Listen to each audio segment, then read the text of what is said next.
آپ کو خوب عزتوں سے نوازا اور آپ کا ذکر خیر لوگوں میں عام کیا۔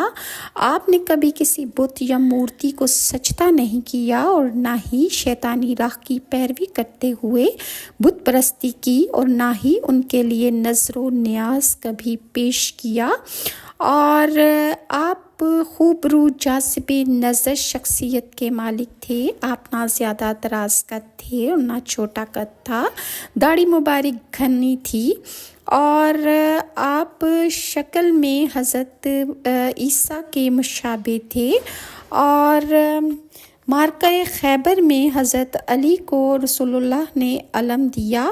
آپ نے ہی جابر و سرکش یہودی مرہب کو واصل جہنم کیا۔ آپ کے ہاتھوں پر بہت سی اسلامی فتوحات ہوئیں۔ آپ کو جنگ کے میدانوں میں دشمنوں پر غالب آنے اور تابڑ توڑ حملے کرتے